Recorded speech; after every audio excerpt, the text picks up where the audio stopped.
What's going on, everybody? Cali Death Podcast back once again, episode 136.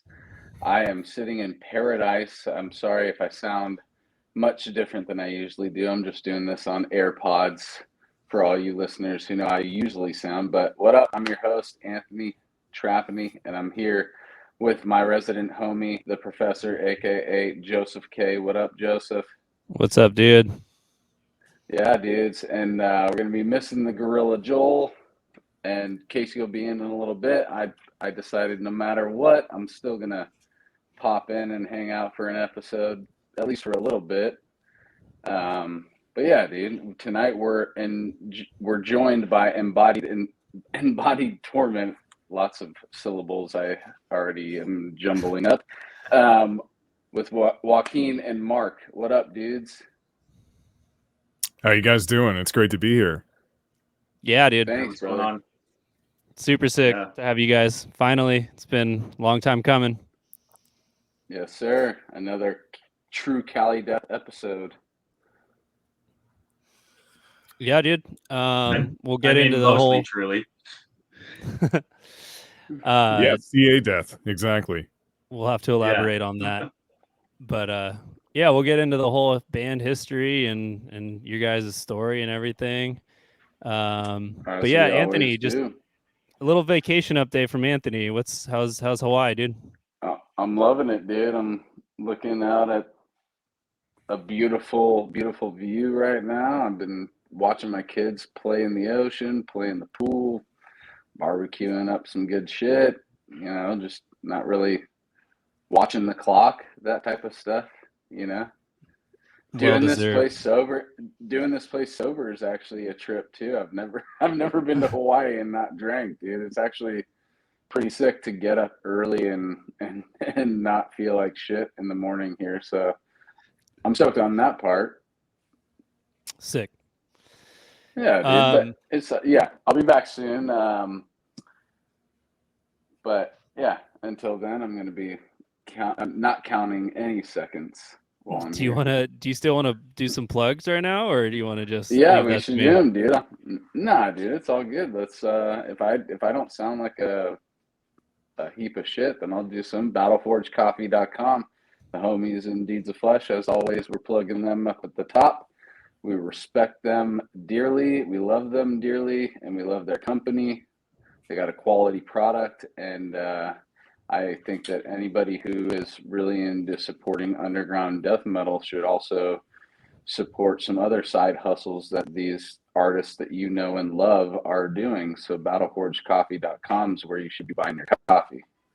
And then I want to add, I had a shipment from Mike Hamilton, shout out the GOAT, and I got my Battle Forged coffee last few days, and a t-shirt, which is dirty, which is why I'm not wearing it, but I greatly appreciate that, Mike, so thank you so much for that, and shout out. Yeah, dude. I repped my shirt at the airport and on the plane too, hoping maybe somebody might catch it and Google that shit up and buy from the homies, dude. Nice. And we got for us, CaliDeathPodcast.BigCartel.com. Got a couple t-shirts in stock. That's the way you support us, guys. That's the only way you put money in the pocket of this show. And that money will definitely just be put into another merch run as soon as we're done with this. So you help us out. We get to another situation where we got new merch and you guys will be able to buy more shit and help us keep going with it. I mean, really, that's all it is. We just want to see you guys walk around and rep the shop. That's it. We're not trying to make money on that. Shout out Jack Wilson, who completed his collection of the existing Cali Death merch inventory, and also to Park Barrett, the last guy to order a shirt. And shout out Kelsey. Sorry, I did not send your shirt, or it didn't make it to you, but I am sending it to you. I said I would do it today, but I'll do it tomorrow, promise. That was my first, oh shit, unsatisfied customer alert. But we're doing pretty good. Every single order till now, so we're good. So yeah, it's all good. And also another double shout out to Jack Wilson, just because I've mentioned it on the show before, but he's been with us since the beginning of the show, dude. He was so patient waiting for us to put merch out, and we never did. So he finally just said, "Fuck it, I'm gonna make my own." And he made it, got it made himself, and had the first, still actually technically the first hoodie, because there's only one, and he has it, but it's the first piece of Cali Death clothing that somebody wore as well. He was like, "These guys are too lazy to put shit together. I'm gonna do it myself." So that's some diehard stuff in my eyes for sure, dude. So Jack Wilson, you always are a super fan of my eyes, and rock on, brother. Hell yeah. Cool, man. Anything else? Yeah, Tours or any other bullshit? we want to plug Embodied Torment are doing a run, so why don't we throw that flyer up on the screen, and you guys can tell us where you're headed and what this tour represents to you guys. Right on. So so long story short, we're coming back from a long hiatus, and we decided that one of the first things we wanted to do was like play some new states that we'd never been. It lined up really well with this run concluding in Chicago Domination Fest at the end of July. So we're starting out in Brooklyn. We're hitting Pennsylvania, Ohio, Indiana, all on the way. So we've got this nice little, 6-date string of shows that kick off next month, July 22nd. And this is like coinciding with the release of the EP Archaic Bloodshed, which is coming out on the 21st next month. Fuck yeah, dude. Right. Long awaited. It's been almost 10 years since an Embodied Torment release, so glad to see you guys coming out from under the cave, under the rock, and seeing what's going on out here. We've been out missing of the dungeon. Yep. Yeah, dude. I mean, I look at that as I still respect bands that have to take a little more time, and Odious is one of those bands too that has had to take time in between releases, but coming back and still giving it what you are in at that current place in your life, and saying, okay, now I'm gonna focus again on another Embodied Torment release. I actually enjoy that a lot more, because it should at least show the difference of the human beings that created those two releases 10 years apart from each other. There should be a difference. There should be a progression, maybe not a progression, but just like more blossoming of those humans that were involved, since you got 10 years in between the two releases, and it's exciting to hear, like, what would these people's influences that they've picked up in the last decade, do to the next release, and how much is it going to be different from the previous. And that's the stuff that I actually like. But yeah, like, never stopping, dude. That's the thing. Like, hiatus is a great word, because it's always there for you if you ever want to, jump back into the Embodied Torment bubble and work with it, Yeah. Well, I mean, just speaking for myself at least, and I'm sure we'll have a chance to like get into the whole kind of story and the way the course that things have taken over the last almost 15 years now. But yeah, I mean, there was a while where I wasn't sure if it was going to happen again. So I'm glad that it could just be a hiatus.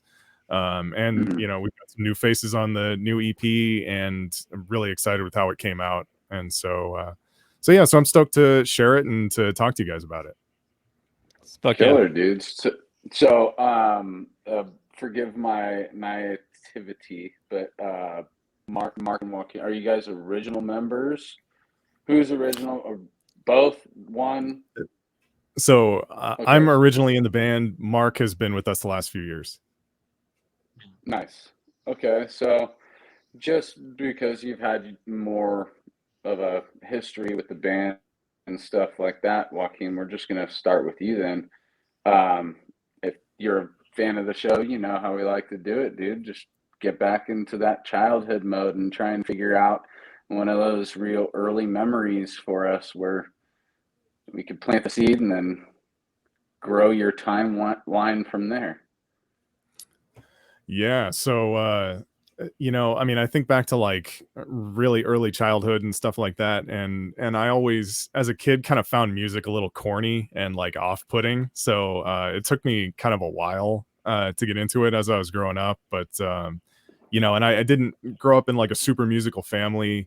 You know, my mom and dad liked to listen to things, but it wasn't like I had a bunch of musicians. You know, all my family were basically all like visual artists, and what I was learning to do was like illustrate for comic books, and I imagine myself like, you know, being like maybe a fantasy illustrator or something like that.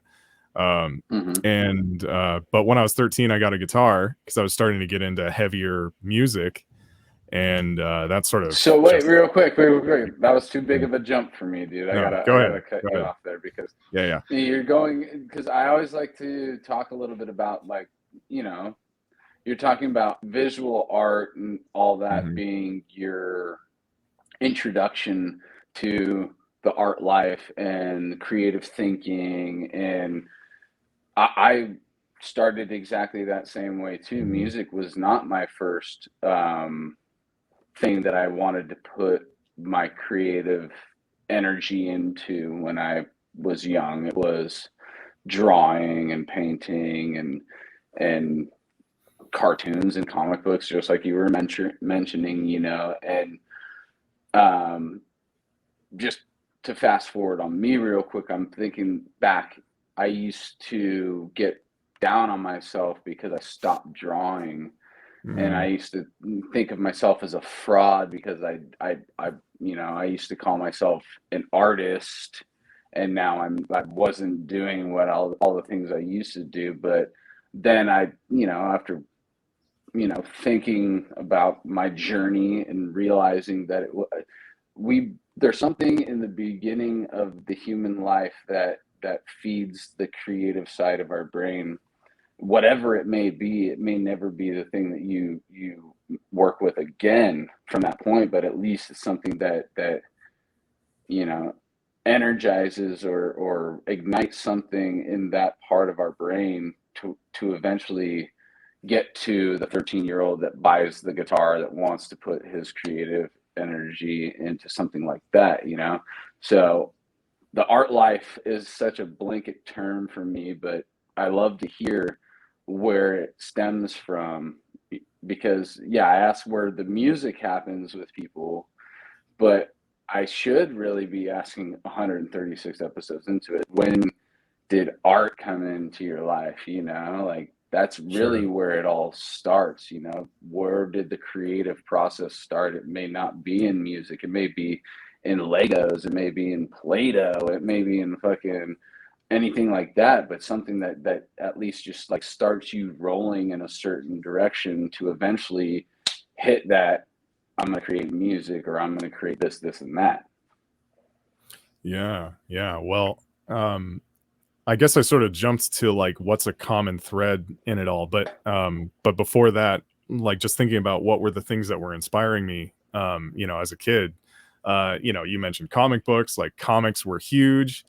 Um, of course, like as I was starting to get into my, you know, say like 10, 11, 12, and I was reading a lot more longer form fiction. I was like getting really inspired by like fantasy novel covers, you know, things like the kinds of Totally. artists that were doing like actually one that I can think of would be like Jeff Easley was doing like Dungeons and Dragons covers, which you Hmm. would see the Hmm. ads for in the comic books. And you know, when I was like 10, I had no idea what Dungeons and Dragons was, but I knew that these illustrations were like phenomenal.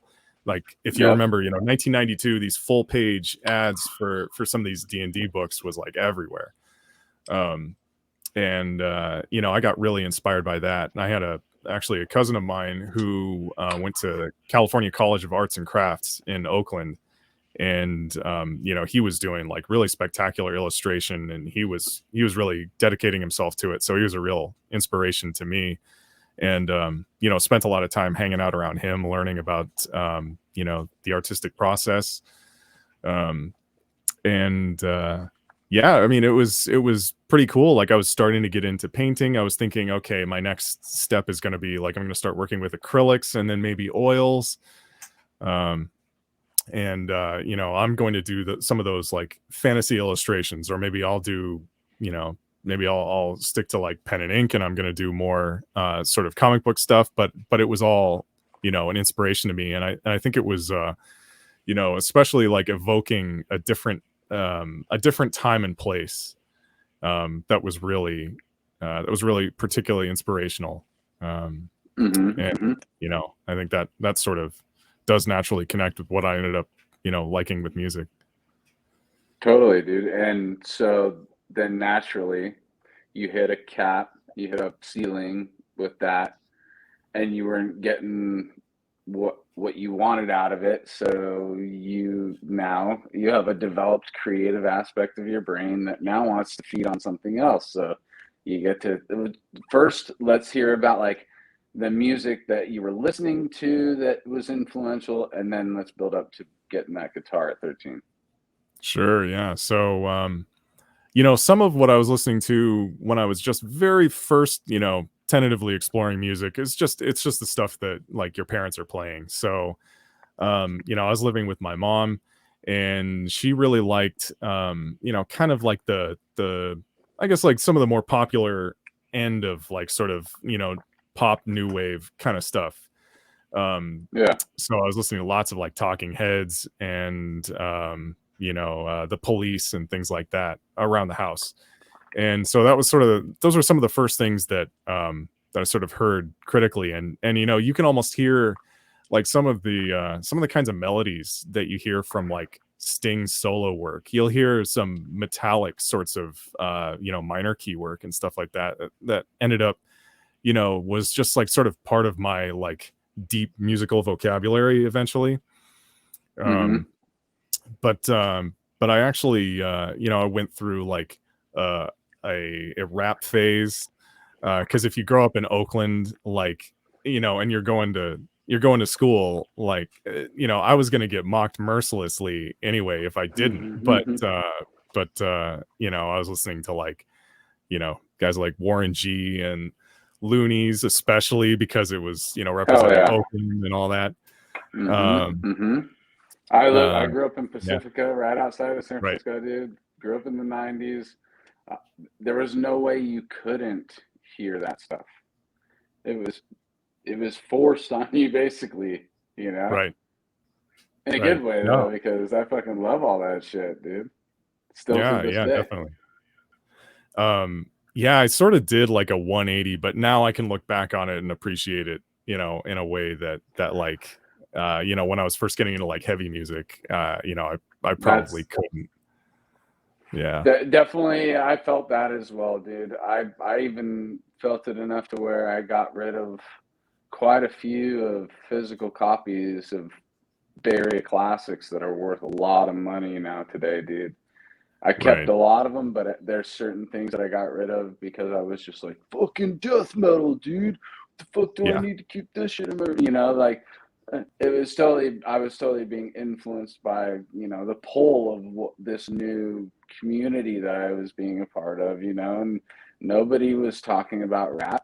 So it's funny, that was the second time in my life where I had to kind of hide that I was down with hip hop Mm, because of the whole rappers versus rockers thing of the 90s, and I was in the middle of it the whole time, but I actually said fuck it, I'm going the rap side for a while, and then found extreme music, and I was like, nope, I'm on this, and totally abandoned it for a little bit, and now I'm like, I love it all, dude. You know, it's like anything that really shaped you as a person, it's always still gonna have a nostalgic like static to it, that no matter what you felt at some point in your life, it's gonna be there. It's always gonna have the hooks in you, you know. yeah. Yeah, absolutely. Um So yeah. then you're on the hip hop tip for a little bit, and then uh, I want to know like the first time you actually heard like extreme music, like the abrasive sounds that we fill our ears with every day now. Yeah, yeah. Well, it was it was actually, I don't know. I mean, it depends on where you draw the line at extreme, but I took a little bit of a maybe kind of an odd route to it, in the sense that I think it was like 95, and there was that big special on TV, the Beatles anthology, and believe it or Yeah. not, it was like watching that with my folks. And at first I'm like hate watching it because I'm like, oh, this stuff is so lame. This is like the Yeah. most passe like thing I could possibly imagine. And but it flipped some kind of weird switch in me, because after I had gone through it and hate watched it, all of a sudden like other stuff didn't quite sound the same. There was like something that got a hook in me, and I ended up just like listening to nothing but the Beatles for like a year. But they have some like really shockingly heavy stuff for the 60s, like a few songs in particular. And I just sort of intellectually knew like, okay, so this is sort of like heavy metal. So, I'm really digging songs like Helter Skelter. So I should really check out metal and see what it's all about. And I just sort of did it from almost like I was just investigating the genre, like academically. And so, I started to get into big names and just got classics like AC/DC stuff, Metallica, Pantera, Megadeth, like everything that was big at the time, obviously, as well. So this is like 96. Yeah, and then I love full speed ahead. real quick, sorry to cut you off. I just, before we get too far away from it, I love the idea, and it's come up a few times on the show, hearing people say things like you had just said with the Beatles. It's like metal has this subconscious Trojan horse that it sends into your psyche when you listen to these, like you were saying, you were hate listening, you weren't really getting it, but it still snuck some shit in on you and upgraded your system to where once you kind of subconsciously learned the basics of the language of metal while you were being resistant to it in the first place, and it still snuck it in on you. I love that. Yeah. It was totally against my will. So. Totally. Yeah. Okay, so then you're hooked. You're digging. Socially, friends, are they finding the same stuff with you, and you guys are feeding each other? Or are you kind of doing it on your own? What's that all about? Yeah, actually, some of my friends were kind of, receptive to the same stuff, and some of them were getting into it kind of, on their own. And so, I had a couple of friends who were kind of my metal buddies, and we were exploring, Iron Maiden and Metallica and sort of the canon of the genre, together.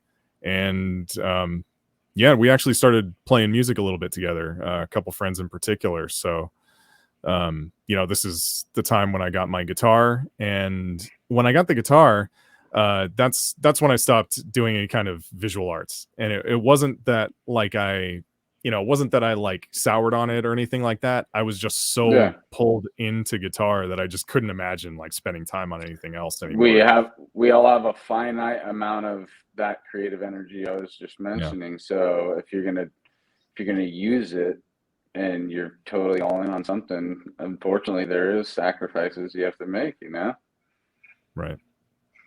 Yeah. So you make that sacrifice, you're like, all right, we're going in on the 6 string. Let's fucking see what this thing is all about. So talk about that a little bit. Was it just figuring out sounds? Were you starting to hit the books and really focus on learning them immediately? Well, I mean, my parents were pretty excited about it, and they they wanted to link me up with a guitar instructor. So I was getting lessons out there in the East Bay. And I had a very cool teacher who kind of had a bit of a metal background himself, and he would help me like transcribe songs by ear so I could learn stuff by like Testament and Slayer and all this stuff that I'm getting into at the time. And but he's also teaching me theory, so I'm getting a decent kind of education, and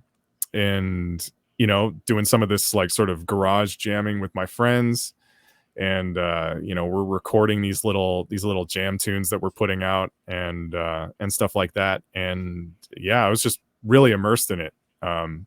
There was even one of the things that was really formative, actually, just in terms of like the exploration. One thing that I left out, there was this amazing like magazine that was like a one-off by Metal Maniacs, that was like that was called The History of Heavy Metal, that came out in, I want to say, 96, and it was like an encyclopedia. So it had all these bands that, because it's like pre-file sharing, it's pre-streaming services, of course. I'm like trying to find them one at a time at like Rasputin in Berkeley, or Amoeba or Tower Records or whatever, and might go to guitar lessons, then go pick up a CD from whatever. And I remember seeing like Incantation on the rack, and I didn't know what to think of it, and I was like, oh man, this looks really cool. Some just like, it's just that sort of, that way of exploring things, which I know comes up quite a lot when when people who've I guess been listening for more than 20 years or so come on the show. But it's just it was kind of a fascinating experience. Totally. So.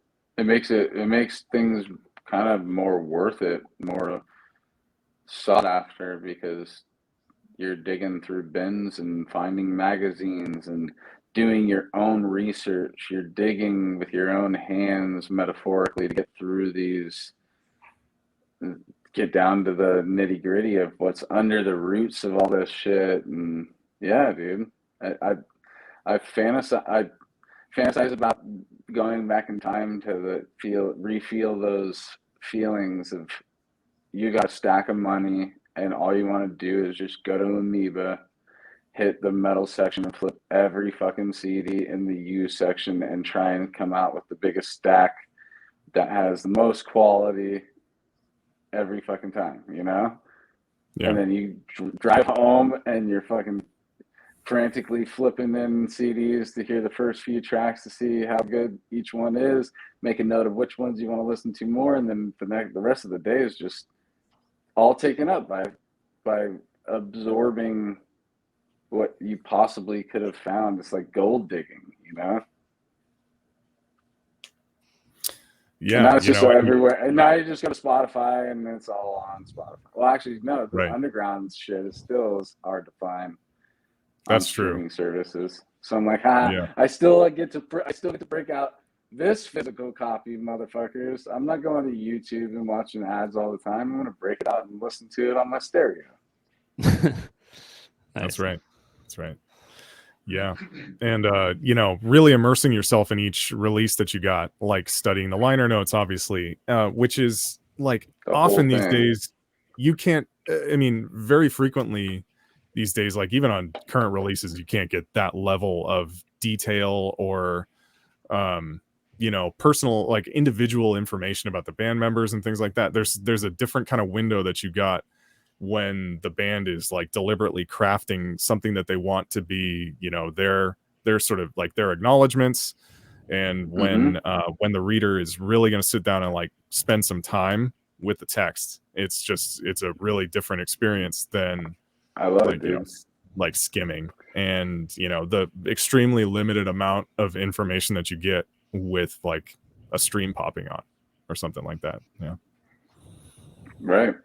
I love listening to music and reading the lyrics along with vocalists, because I'm a vocalist, and obviously this genre of music, it's very hard to understand most of us.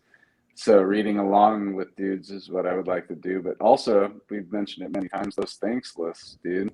Those thanks lists were gold mines, in the sense that it's like, here's all the things that we're influenced by. Here's all our homies, and here's all the people that we actually respect and want people to know about. And then us as listeners of that band already, for example, like Cephalic Carnage, dude, that song that they put out that was a thanks list on Exploiting Dysfunction. You read that whole thanks list as the lyrics, and then you go check out all those bands. You know, if you haven't heard one of those bands, you're like, fuck yeah, dude, it's a new band to go check out or whatever. And that was what it was all about. And I think that's the family aspect of our underground community, is that we always want to prop the homies up. We always want to make sure that there isn't something that's going to get left in the wake. Everything that we've gathered as relics along the way that we think is the greatest, representations of the shit that we love about this music, we want to pass it to everybody else, make sure that they stay afloat, and that's, I think that and I know I'm going on a tangent with this, but now it's just making me think that it's like, I think that's the whole reason why underground death metal or underground extreme music in general will never die, because of that humbling family aspect of things, that it's like nobody is trying to get ahead of everybody else. We actually want everybody to move together and grow together. Yeah. Well, community is definitely, I mean, it's like the most resilient thing about, any kind of art is the community that it creates. I mean, the art itself is immortal and people can come afterwards and be inspired by it, but the community around it gives it so much more meaning, and not just that, but also, the ability to endure in people's consciousness. Death metal community might be relatively small compared to like popular genres, but it's very, very resilient by comparison. And dense, yeah. Yep. Most definitely, dude. All right, so you were jamming with dudes after the guitar, like what kind of stuff?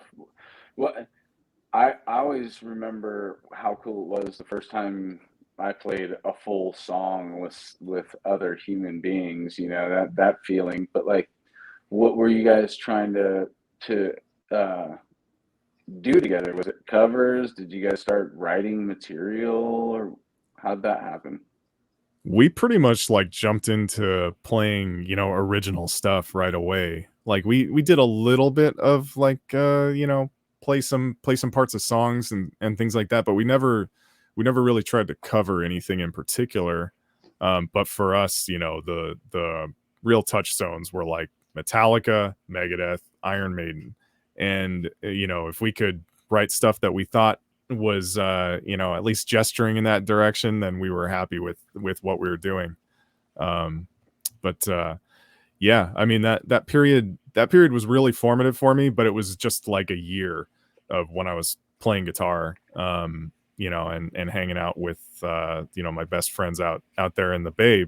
And then, I ended up moving out to Davis with my family, Davis, college town by Sacramento. And that was kind of like, that kind of represented like a different phase, because, I was no longer jamming with my friends, and I ended up, getting kind of absorbed in all kinds of other stuff, like, loads of geek stuff like gaming and, hanging out with like theater friends and all kinds of other things. But I did keep playing guitar. And the thing that was, particularly formative musically for me was actually my English teacher was the guitarist in the band Cypheria, which a lot of people, in fact, I know Anthony's he's stepped away right now, but he's going to remember. He's got to remember Cypheria. Yeah, he picked a bad time to leave. Yeah, exactly. But but I went with John was the guitarist, and I went to like countless shows with John, like starting in like 97, seeing like Sadis, seeing Morbid Angel and Nile, touring for like Formulas and Catacombs, and saw Angel Corpse, saw like just countless incredible like tours coming through as a teenager. So that was really what sort of brought me into like more extreme stuff, and death metal in particular. Wait, so who's John? Is John the friend of yours or the English teacher guitarist? John was the English teacher here, out here, who was the guitarist in Cypheria. Gotcha. Yeah. So that's one and the same. Okay, got it. Right. So he was like your teacher, but then ended up being like your friend? Yeah, exactly. Got it. So he would like host he would host like a little guitar club at the high school for like students who played guitar if they wanted to come in and talk about that. But also he was just his band was like opening for every sick tour that came through Sacramento. So I got in and saw like a ton of shows that way. So it was really incredible. Hell yeah. You want to just catch Anthony real fast up on the band Cypheria, Anthony? You've heard of them? Oh hell yeah, dude. Yeah. Saw So Cypheria John, multiple so times. like John Oster was one of my teachers out here at the high school, and so No I shit. went and hung out with the Cypheria guys for several years, and just saw like every sick tour you can name that came through Sacramento or often San Francisco, like Morbid Angel, Nile, just Immolation and Incantation when they were touring in '99 together, Angel Corpse, yep. Yeah, just Hell yeah. sort of repeating what I shared earlier, but yeah, it was really awesome. Like those Did those you were ever really meet Jared Deaver? I never met Jared back in the day, but I knew who Jared was. Mhm. I met Rob, rest in peace, when he was playing with Cypheria. Oh, yeah. And like Tom Persons, who had played with Pessimist, was in the band at various times. Mhm. Just met all kinds of cool people, and these are like my heroes when I'm 15, 16. So it was a Right. really cool time. Very That's cool. sick. Cool. Anybody, we've mentioned them before, but anybody wants to check them out, Cypheria is a really cool underground symphonic death metal band that came out of California that I've always thought that they would have gone a little bit further than they did, but they deserve their flowers, so go check them out for sure. I wanted to see if Mark wanted to hop in and just kind of go through the origin story about getting into metal. Where you're growing up, Mark? Is it Canada? Am I right? Yeah, I'm in Canada. So my story is basically completely the opposite. Hell yeah. I as a Canadian, I grew up wanting to play hockey. Like I was going to make the NHL. That's where I was at. Um, Music for me was just pump up music, like sports arena, get you hyped up music. Hmm. What I'm remembering is a lot of Queen. Um, that's pretty much all I remember from from growing up. So My mom let's was a hear it. big. I want to hear the song that would pump you up the most before a hockey game when you were a kid. Like, did you have that Oh, we one will. song that you had to? Oh yeah. We had "We Will Rock You." We used to Yeah. play it on our pants, like we'd hit our legs, and we'd all get into it, and that's what got us into it. And like to this day, I still love Queen and everything they've done. So, Hell um, yeah, dude. One yeah. for So me my in mom was football always was "Eye of the Tiger," dude. "Eye of the Tiger." yeah, That song, because yep. we were the Tigers in football, dude. So we were in the locker room, like Just makes sense. banging our hands against the fucking lockers, like Yeah, "Eye of the Tiger." And then we go out and fuck shit up on the 100%. field, dude. Yeah. So music for me originally was more like pump up music, like stuff that I didn't really see it as a thing. But my Yeah. mom would always show me music. Like she's a big Beatles fan, but she also likes like Platinum Blonde and Bon Jovi and yeah, my mom's way cooler than a lot of people would ever think, you know. That's Um, rad. but but then um, when I got into grade 9 and I was like fully immersed in hockey, like I was the next pro, you know. I got cut from the team and I was devastated and I needed something else to keep my mind like going and at ease. And I knew I was taking music the second semester of high school, so I decided Hmm. why not take guitar lessons. Yeah. So I started taking guitar lessons from a local guy. I'm from Stratford, Ontario. We all know a pop singer from there, and the guy taught me literally everything. He taught me how to tap before that was a thing. He taught me so much theory knowledge and everything. And I was with him for about a year, and then I went into grade 10 and I started doing grade 11 guitar because I had learned so much. And that's when I met a buddy of mine, and he was just playing Meshuggah in the back, like, and I was like, what's this stuff, you know? And he was like, hey, if you want to play bass, you can be in my band. So I bought a bass and joined his black death metal band. And that's kind of how the whole process started. What was that? What was the name of that band? It was called Nakatharal. Oh, Nakatharal. and you were Yeah. Zoomlar in that band. That's correct. Yeah, that's been my nickname since then. Yeah, 100%. Nice.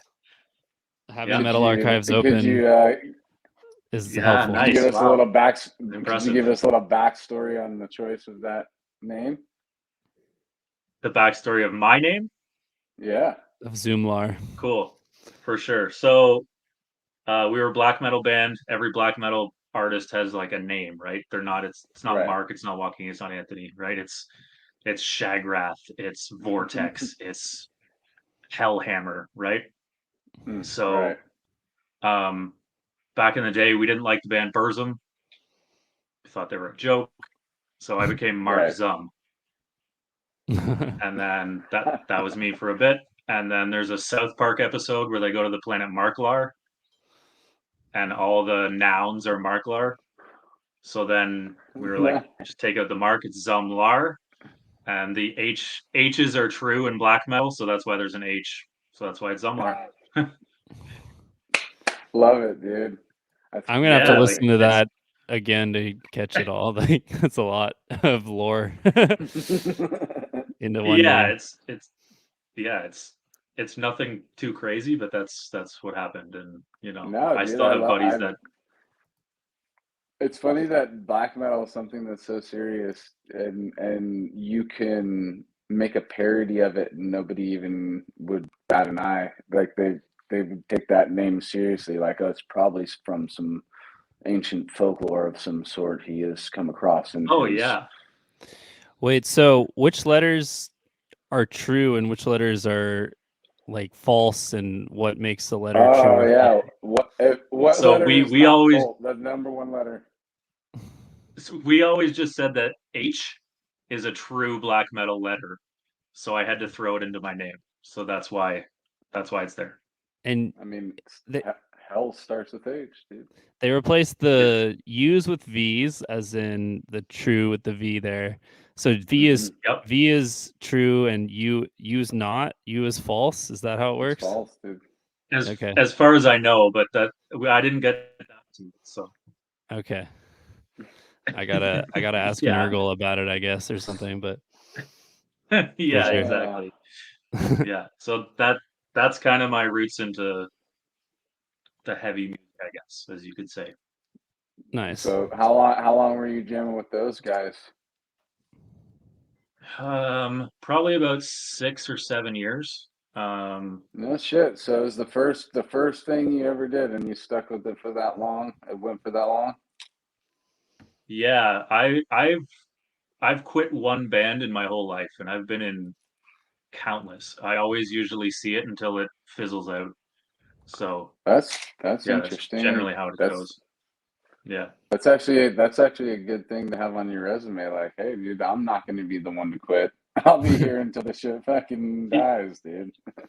Yeah, exactly. Like, so, yeah, and that band Dude. went through a lot of stuff too. Like, our drummer died 3 days before a show, and we still played the show. Like, Jeez. oh yeah, we went through some stuff. So Wow. yeah. Okay, so it fizzles out. What's your move Yep. from there? So, so every band I was in, the first 3 bands I was in, they were all very monumental in teaching me about new metals and stuff and new bands and stuff like that. So my next move was a more thrashy tech kind of band from London called Escatus.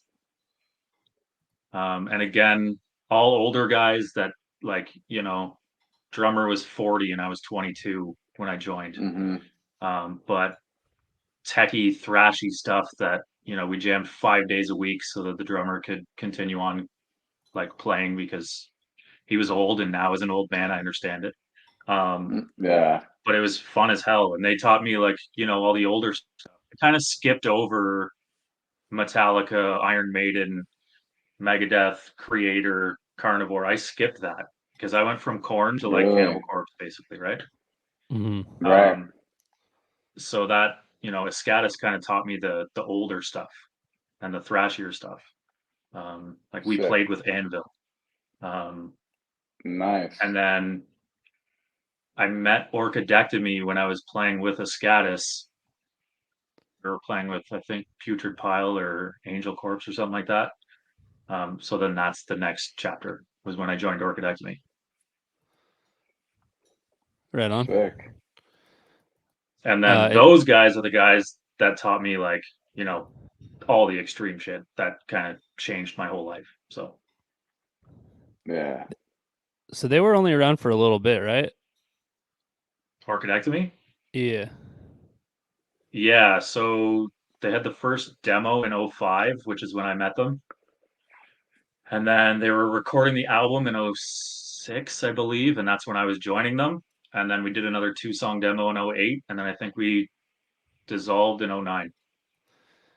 Okay, I need to check out that record. It's a name that I've heard of many times. I was gonna say it was a name that Joseph definitely would plug on the show at some point. He's always saying those crazy names, dude. What's there's some other names that you said that I still can't pronounce to this day of some bands. And let's this is not Organectomy, it's Orchidectomy. It's not the band Orchidectomy, that's correct. Not the band that Ian's thinking he might have heard. No. Yeah. Yeah, and Mark is like overly humble about it, but yeah, that's like a legendary album, A Prelate's Attrition. So yeah. Big hell yeah. And because of that album and that era, for me, that's why everything else has happened to me. I joined Embodied because they were fans of Orchidectomy. As far as I know, Joaquin, like, I could be wrong, but that was the story I was told. So, well, you know, there was more to it, but yeah, that was part of it. Yeah. But that's the next step you took from Orchidectomy to Embodied, or was there another band in between? Okay. No, yeah, I joined a tech death metal band from London called Ataxia. And we did some stuff. We played LVDF. I was super into tech death. As a Canadian, you can't not be into super tech death. Like, I see the First Fragment hat. Like, you know what I mean? Like, that's it's ingrained in us. As soon as we start playing death metal, we have to play tech death. Right. So yeah, I joined Ataxia. Blame it on Cryptopsy. Exactly. So I joined Ataxia. I joined another band called Mullet Corpse, which was like Beneath the Massacre kind of style, like 8-string guitars, super flashy, tappy stuff. And then I think that's it. And then that's when Embodied Torment happened. So that's like 2016, around then. How did that happen? Is that something just that happened through email? You guys gotten, or friends on Facebook? How did all this happen? Do you guys meet each other at shows or some shit? I'll actually never forget how it happened. I was at work, and I believe it was Boxing Day, and I was listening to the Embodied Torment album. And Cindy, the original drummer, sent me a message and was like, "Hey, we need a bass player for tour. Would you be interested?" And I was like, "You gotta be kidding me!" Like I'm literally listening to the album right now. And she was like, "No, we're serious. Like, we'd like you because we're fans." And I was like, and for me, I follow the synchronicities a lot in my life, dude. So that would have been like, okay, I have to say yes. You know, and like you were saying before, like communities and stuff, right? Like if it wasn't for the death metal community, I wouldn't have had this opportunity. So why would I not? So Right. yeah. Totally. And the fact that you're listening to the band as they contact you to be in it, you're like, could have been listening to anything else, dude.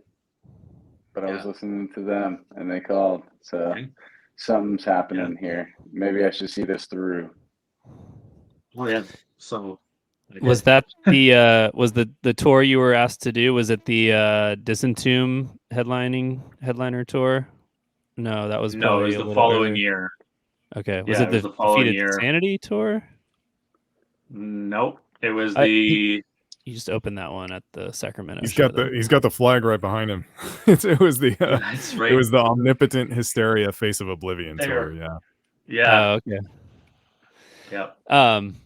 I think I saw Embodied twice. Once was on that Disentomb tour I mentioned. The other was at the Colony opening for Defeated Sanity.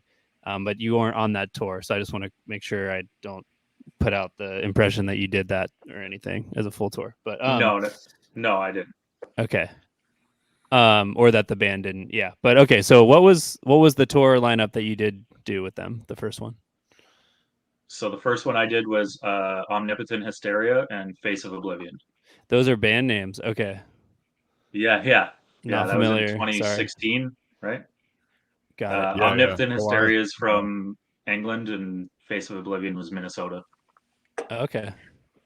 For sure. Yeah. Well, since we got to where you joined, we have to go back to the formation of Embodied Torment now and like kind of catch us up to that. Of course, touching on the demos, the record, the earlier tours, all the previous members. So maybe Joaquin, you want to just take it away from here, where you guys, where Embodied Torment began. Sure. Yeah. So, I'd kind of mentioned that like I wasn't really seriously pursuing anything to do with music for a while. I was just sort of filling my hobby space with like nerd stuff. But I did keep playing guitar. Like, I might let a couple weeks go by here and there, but I just kept it going. I had my half stack in my bedroom all the time. I like never went too long without thinking about doing it, even though, it was kind of slow. I was kind of slow to really like put any intention into it because I just didn't have like musician friends at the time. Mm-hmm. But, I guess, one of the things that was really formative was I went off to grad school and a few months in, basically, I kind of came to a realization. Like I had a little bit of an existential crisis and I was like, you know what? I went here to study history and to become a history professor. And I'm realizing now that I would rather have my name like in the liner notes of an album than on the spine of a book. And it was like, that's it. I should not stay in this program. And it was like really hard. It was this really emotional kind of thing to do because it was such a big deal to have gone off and plan to get my PhD and everything like that. And, I didn't know how I was going to like make a living or anything like that. So, but it was just way too clear in my head. So, I was actually part of what inspired this was I was actually jamming with some friends out in Chicago who, each of them had like multiple, like each of them was in sick bands. Like there was Scott and Alan who had a band called Solecism. And they had jammed with guys who had been in Internecine, the band with like Jared Anderson. And I don't want to get it wrong, but I think Nick McMaster who had been in Internecine. Anyway, I don't want to get it wrong because I'm like forgetting names a little bit right now. But just playing with those guys was really inspiring. I was like, I've got to make time for this in my life. So ended up kind of deciding that I was going to go and that I was basically going to go home because I'd moved out to Chicago for grad school with my girlfriend who is now my wife. And, we we were like, she was really supportive all the way through. you know, she could tell that it was clearly like the right thing for me. So we ended up moving back home. And you know, it took like a year or two to kind of start linking up with people, but I started going to underground shows. I started doing started getting involved in a radio show at the, you know, underground radio station here, and doing, you know, DJing and doing metal. And yeah, and then I ran into Matt and Cindy, and we got Embodied Torment started. I gotta this was interject. 2011. You have the perfect radio voice. It's so cool that you maybe it's from doing radio and you kind of like toned it that way, but it's a nice, I want to say baritone. I don't know if that's true, but Well, it's I definitely have had some practice doing it, like kind of doing the presenter voice. But yeah, no, I guess I got lucky on that one. it's I could hear you talk for a long time, man. Especially good audio quality. It's coming through nice right now. So Oh well, much appreciated. Yeah. I want Yeah. to So I want to just shout out the grad school dropout thing, or you know, for me, I didn't quite drop out as much as fizzle out, but related to that, and I know we've talked about this before, but the idea of, you know, wanting to be in some liner notes rather than have a book or something like that, that I wouldn't have put it like that, or I wouldn't have thought of it like that. But I remember so many times in grad school just like thinking, man, I would, you know, more for me it was being jealous of people who were getting to do metal, and even though I knew that they were just as poor as I was or gonna be or whatever as a grad student, but it was more just like, you know, in grad school your prospects are writing a book that gets read by like a few hundred people. I'm like, even if I record an album that 2,000 people listen to, that's 10 times more, you know. So it's funny, these little scales of influence that it we is, shoot for. and it also makes me think like, you know, the term taking the leap or chance to start a career in music, just in music in general. Why do we take the chance when we know like there pretty much is nothing in it financially for us? Why? What is it that we're sitting in class, you know, trying to learn about whatever career that may give us hundreds of thousands of dollars? Why are we thinking about being on stage playing death metal?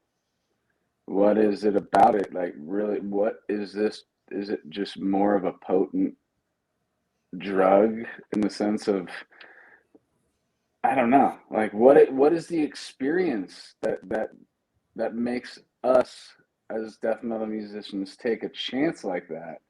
Literally jump from, you know, getting your PhD to wanting to dive head in on this, which I'm not bagging. I'm not saying that's a bad decision or whatever.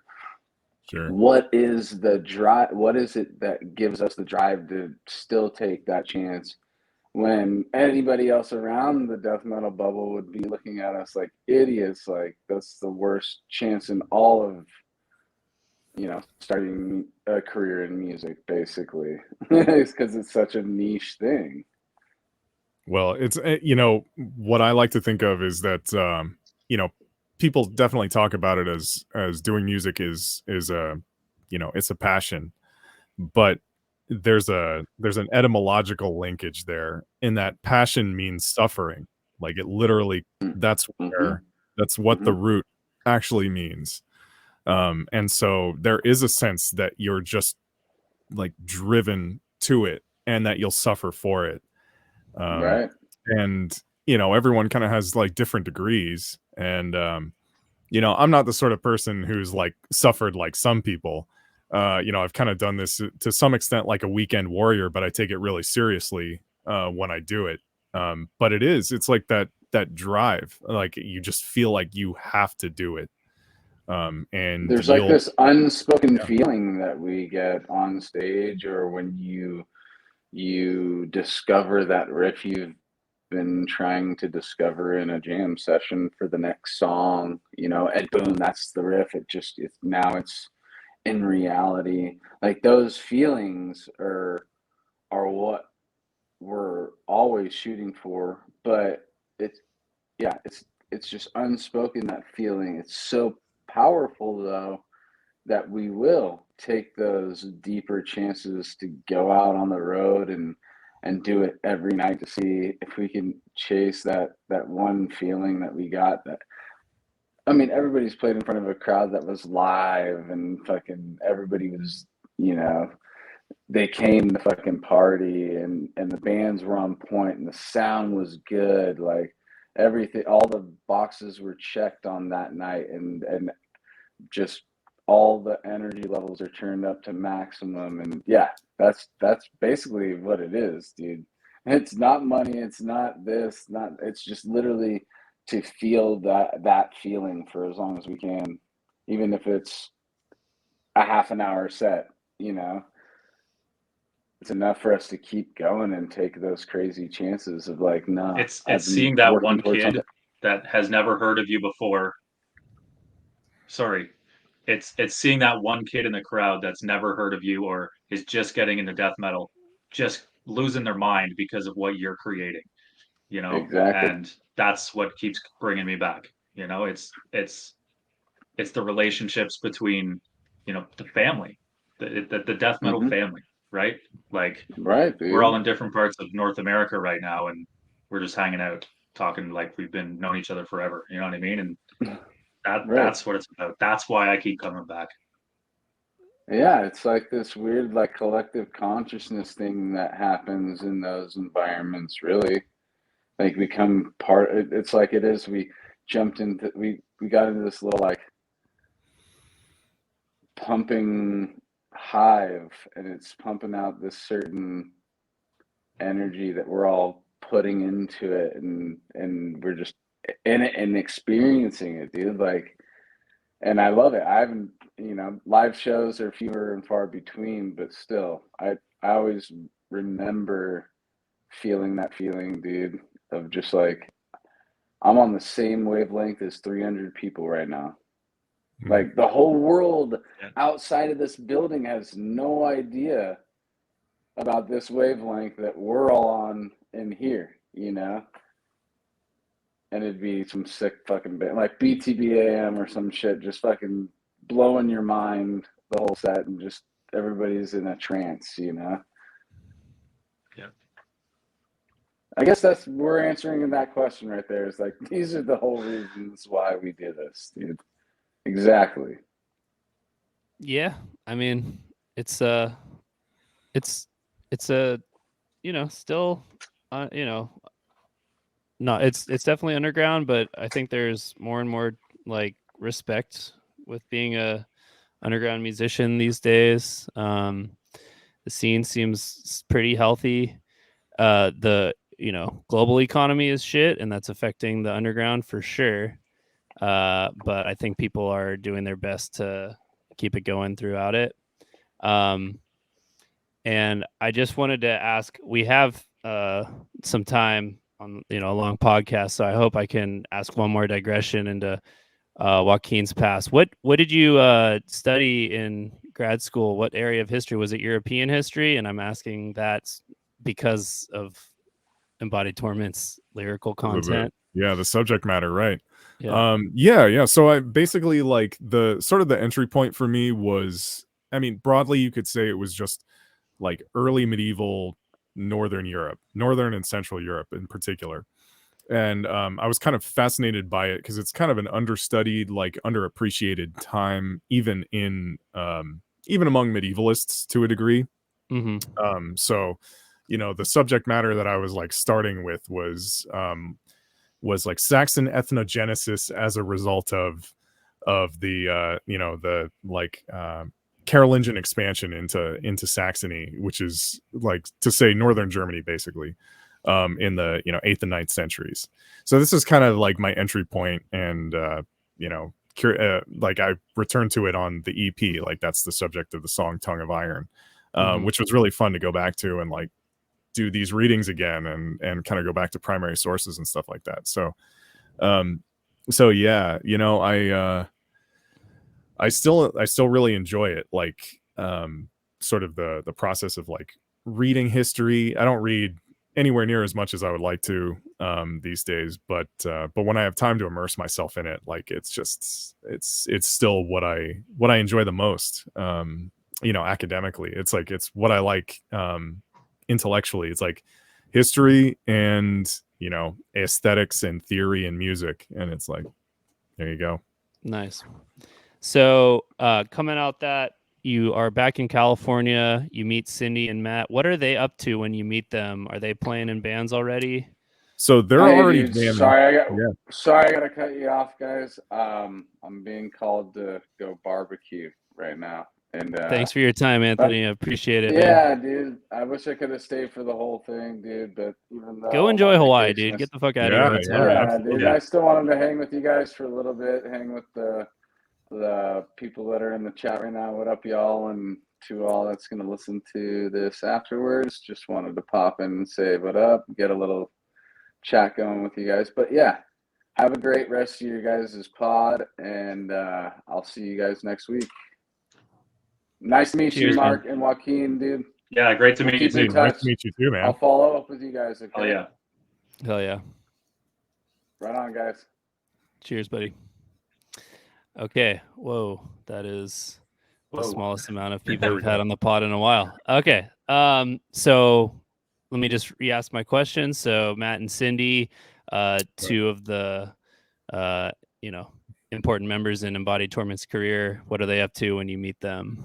Yeah. So they're jamming at the time, and they're looking to put something together, and we run into each other at Sacramento City College, where like I'm taking a couple of classes to kind of like you know, like work on my guitar chops and kind of get back into the swing of playing, and actually learn like, you know, audio engineering, things like that, things that I could actually maybe hopefully like earn a living doing, because you come out of grad school for history, you have like, you know, what are you going to do with that? You know, I could make coffee for people, right? But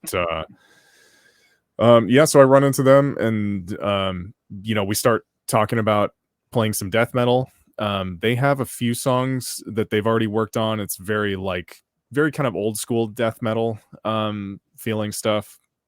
But we all like you know, kind of the more extreme end of things, you know, things like Disgorge, and increasingly we're really getting into like Brodekin, you know, Internal Suffering, some of this stuff that really like pushes the tempo, pushes the envelope. Some, you know, what I would kind of point to is like this whole sphere of like hyper blasting death metal. Anything that like crosses over a certain BPM threshold, and it starts to just feel like a different thing unto itself to a degree. And so we start to once I start to write stuff for the band, it kind of pushes, like, you know, I'm really motivated to push like more and more in that direction. And Cindy in particular was like really down. So actually, one thing I should point out, we get our original bassist David very early on when we all just start jamming together, and we just all hit it off. Like, we're working really well together, and we put together a demo with like the, you know, the first few songs that we all have, and we start playing shows within a few months. And you know, we just like, we got really busy around the local scene, like just playing all the time, trying to, you know, build some credibility and build some stage experience. And we're writing new stuff. And actually, for a while early on, we have two guitars, because Casey Ryle, who went on to play with, and he's actually still in the Odious Construct, he was on guitar as well at the time. But yeah, so we start, you know, we just start trying to like push the envelope more, you know, and as we're sort of developing the sound and figuring out kind of what, you know, what the thrust of our music is really going to be, like what sort of identity it's going to have. You know, we kind of dive into like the historical lyrical matter, and you know, I was happy to do that because I think it's cool, and you know, I had something to offer to the band in that respect in terms of like the you know, knowledge that I've accumulated. And yeah, and then we actually put together, you know, we decide like we want to put together something that's going to showcase like our evolution as a band, and we put together this promo for the song Kyphonism in 2013, and we do like this little mini tour in California, Nevada, Arizona, and that's when we met Dan Osborne, and we're, you know, we're like just really upfront with him. We're like, dude, we love your label, New Standard Elite. We would love to like put out our music with you. And you know, he's down. He really enjoyed that we did a Brodekin cover, Judas Cradle, to close our set on that run. And you know, because we're kind of trying to make a statement like about, you know, what I guess you know, what sort of sound we want to put out there, and how we want to sort of push like brutal death metal back towards this, you know, just like really high aggression, blasting, speed first, you know, speed forward kind of sensibility, which is, you know, kind of where our hearts are. So we do that, and then we you know, we get some really sweet gigs along the way, you know, play Las Vegas Death Fest and stuff like that. And we got to work on the album, which became Liturgy of Ritual Execution. Hell yeah. So just speaking on your influences a little bit. So Internal Suffering, for me, Chaotic Matrix, I dug the shit out of that record. And I remember thinking, because that was for me a little bit of a turning point too, because I was like, I don't know if I can relate to anybody else I know about this kind of music now that I'm getting into. Like, it pushed me, because before that it was, you know, the Faceless and stuff that other people knew or could, you know, at least understand. But I was like, dude, I'm down a fucking rabbit hole now, or, you know, I'm down a Chaotic Matrix hole now, or whatever. And I remember Brodequin just also being kind of in that realm. And yeah, I just remember being like, man, I just didn't know anybody that could handle it. So, and Yeah. I still love that just hyper snare, and I guess, you know, Cryptopsy, but I don't know, it got pushed, and you know, there's a lot of bands that took it, you know. So I just wanted to comment that those are fucking sick influences, and I think one of the reasons I love Embodied is because you're in that same vein of hyper blasting death metal, the ultra brutal stuff. And then Cindy, I don't know if I know a single other female drummer who's attempted, let alone, you know, executed that style. So, you know, huge respect. Incredible. Oh yeah. Like, no question. Just like, man, you can watch some live footage from like 2015 when we were putting the album out. There's like a full, you know, there are like drum cams out there. You can see just mercilessly like cranking on the snare on that stuff. And it's like, you're right. There not a lot of women play like super aggressive death metal, let alone like push to that degree. So yeah. I mean, let's be honest, not a lot of people in general do that, like genders aside. Like, yeah, she definitely pushed the envelope for everybody, and it was awesome. Yeah, absolutely. Like, standing as just one of the sickest drummers in the genre for sure. Yeah, 100%. And then Matt, you know, I remember when my band that I was in, Transcend the Realm, came up to Sacramento to play. This would have been 2016, maybe 2017.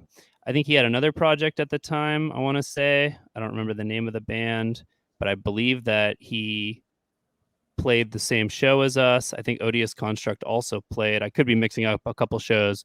This was on the Y. And I remember him just being like a really cool guy. I had never talked to him before that, even though I'd seen you guys.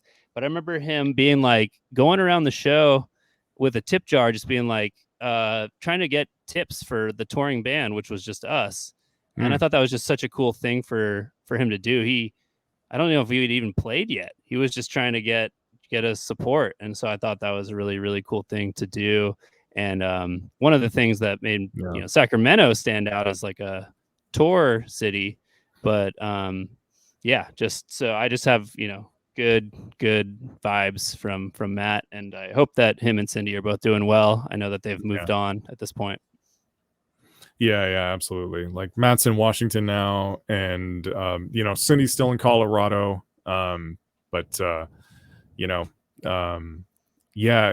was tough. Like when we were deciding, to kind of get the band going again, she really wanted to do it, and it was obviously like just a really tough decision when she eventually realized there's just too much responsibility in taking care of 2 little kids and all this, and that she just didn't have the space to commit to it. But like, I'm super grateful for everything that she contributed. And she's always a part of the family. For sure. As for the record, liturgies, is it just liturgy of ritual execution? Just single. Yeah. Right. Okay. Singular.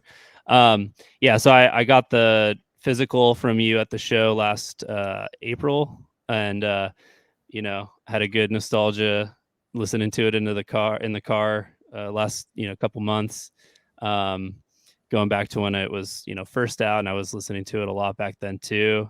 And it just stands out. I mean, there's a lot of brutal death metal, but I don't know, it just has a good sound. It just has all the right ingredients, man. I think that definitely that sort of Brodequin influence, and then I always got a little Defeated Sanity, maybe just from the album cover, and it has that kind of Chapters album cover vibe too. But there was something that I could access it and have a lot of fun with it, and I just still like that record a lot. And thank you. I mean, I obviously appreciate that a lot.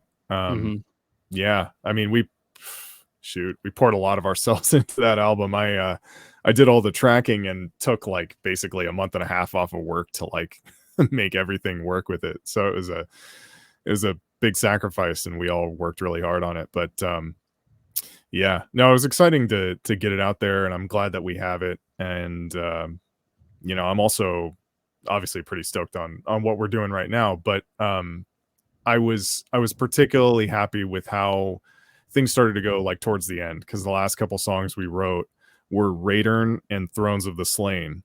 And I feel like if you put those two together, that really kind of shows like the whole vision of the band, where it's got like the, kind of more, some of the more progressive elements, and even the stuff we're working in like funeral doom parts, along with like, going as aggressively as we can. So, we're definitely proud of it. Yeah. So when I caught you guys first, I think it was the show on the tour with Disentomb, Iniquitous Deeds.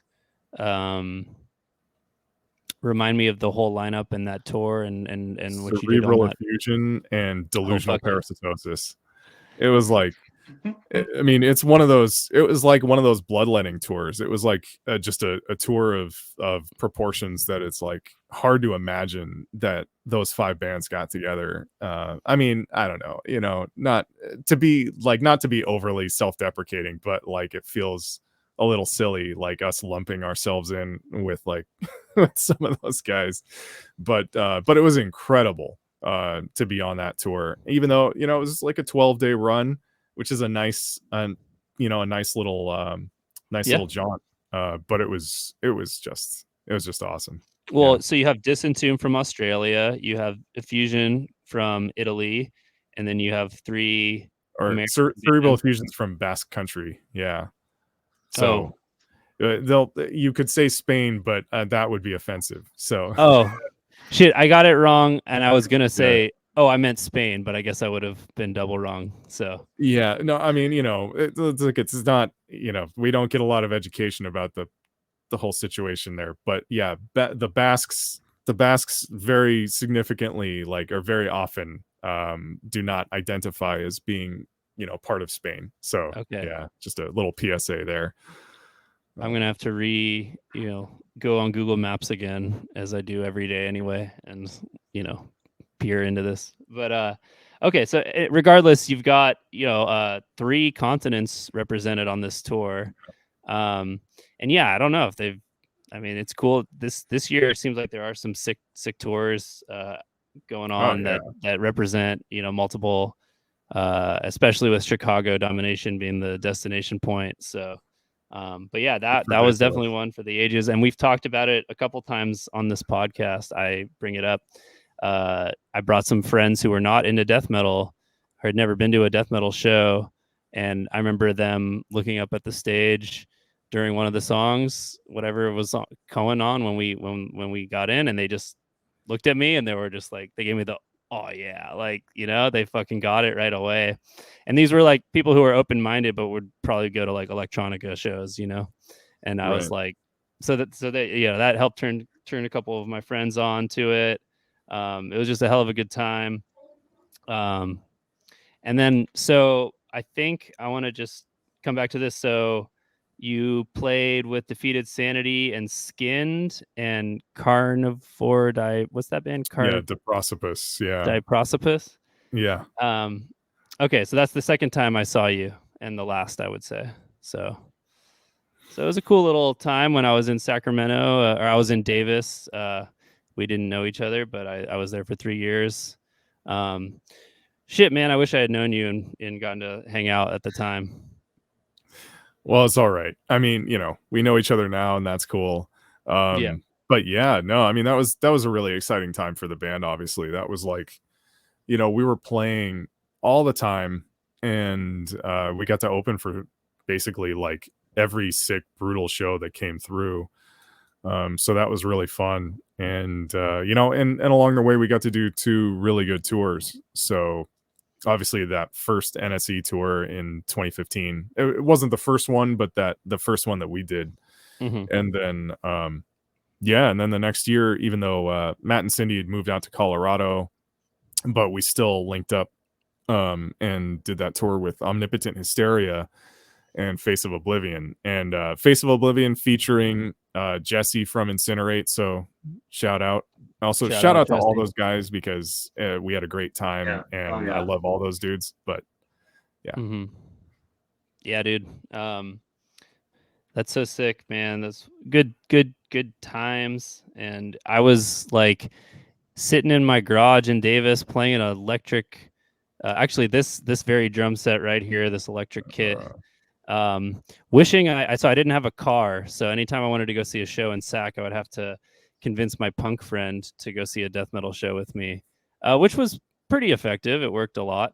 And yeah, so if I had a car, if I had a little more access to the Sacramento scene, maybe I would have tried to jam with other people. But I really was just working on chops and doing the grad school thing, which, as you know, is a lot of time. Oh yeah.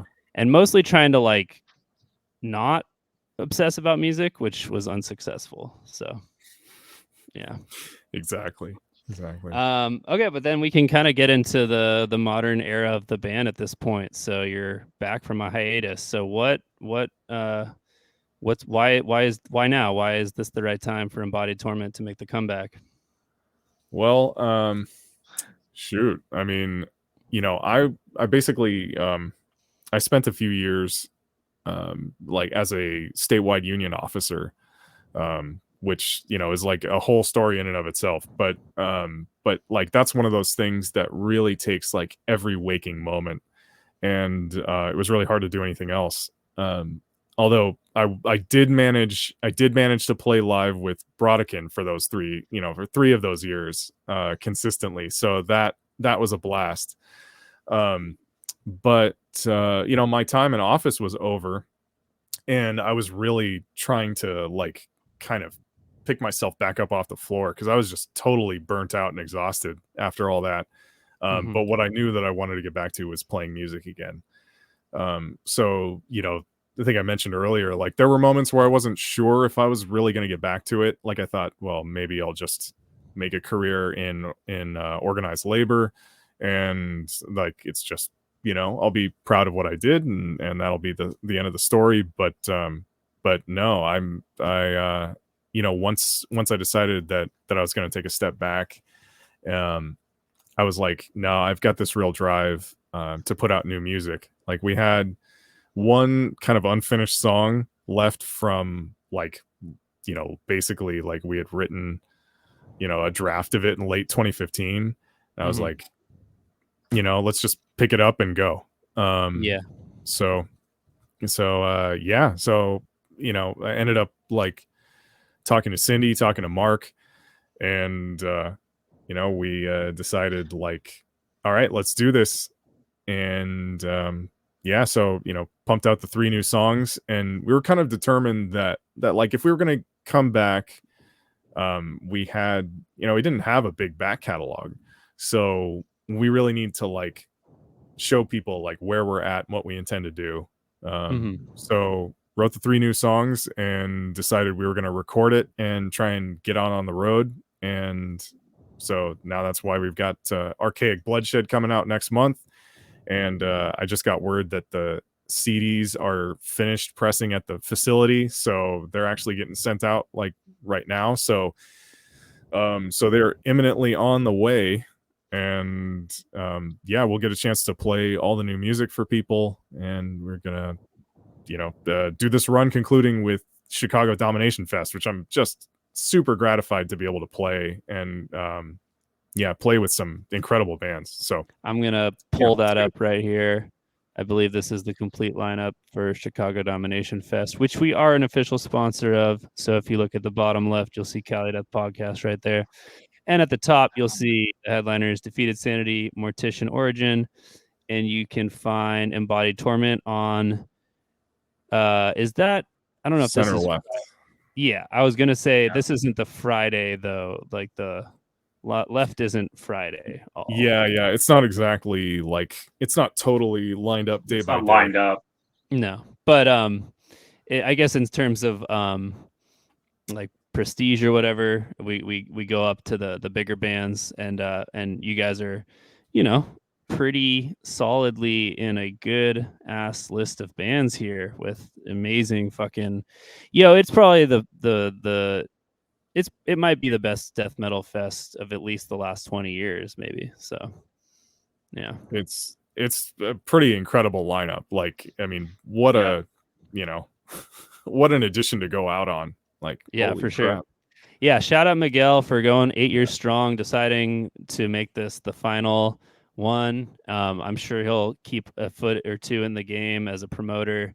I know he's going to Texas, so maybe we'll see something happen down there.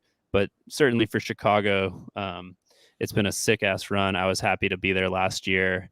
This year, I was invited to perform with a band. It didn't work out. Budget issues, so I'm not able to play, and I was still thinking of going, but I ended up taking a gig with The Last of Lucy. I'm gonna just plug my own shit right here. So if you are not at Chicago, you really should go to Domination Fest. But if you happen to be in Southern California, come out, see Narcotic Wasteland, you know, Dallas from Niles, new band, or newish band he's had for a long time, with Gorgatron, and then my band, The Last of Lucy, will be playing, and we got support from Menominate, and then Tegmentum are touring with Narcotic and Gorgatron as well, and they're on this tour on this date as well. So that's a Friday, July 28th at Supply and Demand in Long Beach.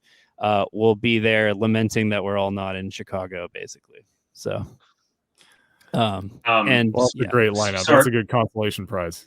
Yeah, definitely. Sorry, speaking of Texas, there is a festival in Texas as well. That's run by a partner of Miguel's. It's called Gourd in the Heart of Texas. So that's still going to go on, I hope, for a couple of years. So yeah. And this year's Gourd has Brodequin, I believe, and some sick other bands. Jasad and Jasad for sure. Yeah. Yeah, that's Can't remember anybody else, but yeah, it's the homie Skylar putting that one on. He's a good Yeah. friend. I'm in his other band. I'm in his band too. So Oh yeah. Oh, so are you with Reviled right now? yeah, I'm in Nice. Reviled. I recorded the bass for the new album. Yep. Oh, sick, dude. Yeah. We had Brennan on. What's up, Casey? Welcome back. We had Brennan on like 10 or so episodes ago. Yeah. We should have, yeah. Yeah, so yeah, I'm sure there will be, still a strong ecosystem of underground death metal fests even after Chicago is over. Casey, we were just talking about how these dudes are playing Chicago Domination Fest. We did the little plug. How's the drums going, man? What have you been working on? I'm making a video for each song that's unlisted. Like I can't put them public yet, but that's how I like put it together. So for which band is this? Retromorphosis. Yes, yeah. And what's the next week, dude? What's the lineup, dude? Yeah. Folks, hello. I don't know. Hey, everybody. Is that better? Yeah, we can hear you. I want to get hyped, bro. Sorry. Yeah. So it's a lot of work. It's great though. It's fun as fuck. Just been practicing and working this week, and I got time off next week, and so I'm driving up next Wednesday. Well, blah blah blah. So, but yeah, 6 songs in the bag. I just finished there's 9 total. So, are you still just playing to the Guitar Pros right now? Yeah. That Yeah. So yeah, it's the 4 guys who were on the last Spawn of Possession record, minus the OG drummer. Yes. Minus that drummer, and Casey is the drummer. Yeah. So. It's super weird. Yeah. It's insane. Yeah. It's super fun. But yeah, it's a lot. It's not easy, dude. And you have to pace yourself because like preparing for like that, like your fingers can get blistered and shit. So I have to like do a couple songs and then like stop and like wait for my finger to like callus and heal, and then do it next day. It's like a lot of. It's like a long train. It's crazy, but yeah, it's fun. It's sick. So. Dude, I can't wait. I also, you were saying in the chat, you were doing all the blasts single foot, like 240 BPM. Why are you doing single foot? Are you just trying to punish yourself, or just the split blasts? Yeah, like, not like Cepho blasts, because that's just weird. Yeah, I know. Yeah, but yeah, you're going old school. Dennis wanted me to try that and do that, and it's like no problem, except like once you get to 240, it's like it's a problem a little bit. It's fine, but it's like so chaotic. It's like just to like, it's like you start doing the bounce. I don't want to do the bounce, but it's just like what happens. I don't know. Yeah, it's kind of like one footing at that speed is weird, but it's sick. And so yeah, I'm trying. Everything below that's fine. But like 240 sucks. 1 foot. A little bit. Sucks. That's so sick, dude. I can't wait to hear this record. I've had the Guitar Pro demo material, and I actually don't have them anymore. I don't know what happened. I think got a new phone. So I just have to wait like every other sucker out here. But yeah, it's gonna be sick as fuck. Yeah, I don't know. It's not like Spawn, like crazy, like all the time. It's like Spawn meets Cannibal or something, or Spawn meets more kind of thing. But there's like a lot of fast. It's like fast double bass. Like it's like I don't know. It's just like not. It's not like hyper blasting at 300 beats a minute. Like kind of like that kind of thing. There's fast blasts like 250 and stuff, and Cepho blast like super fast. And it definitely has the Spawn thing, but it's not like. I don't know. It's like similar, but it's like, they have those sections, but like there's like parts that are drawn out that are just like fast double bass, like grooving, like Morbid Angel would do, or something like that, or like heavy. It's just different. It's kind of cool. It's like pretty different. It's not like the same exact project, Hard to put into words, and I think we all just are going to hear it and have our impressions. But I mean, we all want more bristling riffs for sure. Oh yeah. No, it's so sick. Absolutely. Mm-hmm. So I haven't even heard the solos or anything Christian's doing at all. And I know Erlen's recording bass. I still haven't listened to it, but it's like on the Dropbox. But yeah, nice. it'll be fun. Fuck yeah, man. So we were kind of before you hopped on talking about how Embodied are getting ready to do this run, Nice. leading to Chicago. That the EPs coming out, the CDs are printed and are Sick. shipping soon. Nice. I know you linked me the EP, Joaquin. I haven't listened to it yet. I should have, but I'm excited to get my little sneak preview. But yeah, just to sort of tease the audience, if you have listened to the track that's out right now, that's like that's the easy listening one.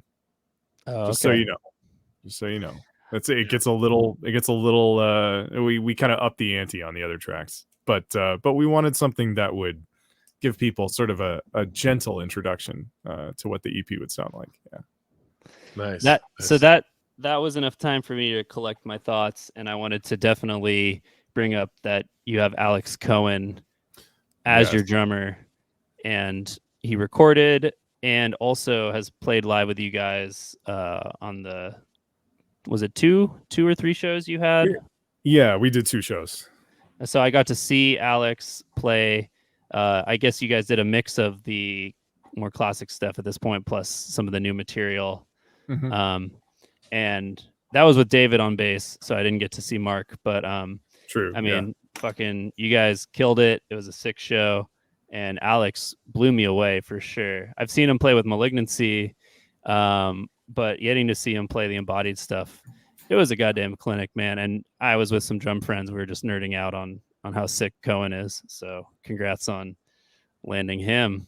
And Alex did phenomenal. I can't say enough good things. You know, I mean, I love, you know, the opportunity to work with everyone who was like part of the EP, and also like big shout out to David for like relearning all the old stuff and you know, helping us out, because Mark was, you know, getting married when we had these comeback shows, so you know, he had a perfectly good excuse, and congratulations. But you know, it was kind of a long story, but we ended up like all, you know, agreeing as a group we should go ahead with the shows, even with the schedule conflict. And so you know, really grateful to David for helping us out on that. And yeah, and like, you know, there were times when we were just rehearsing and so on, and of course definitely when you're playing live and you don't have like the opportunity to really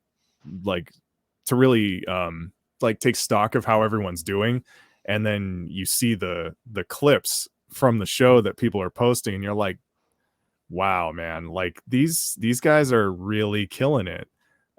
So it was, you know, I was really happy with how everyone did, and you know, I'm always hard on myself, but I'm just glad that those shows went well, and it gave us, you know, a chance to kind of break things in and get ready for these you know, these 6 dates that we have coming up next month.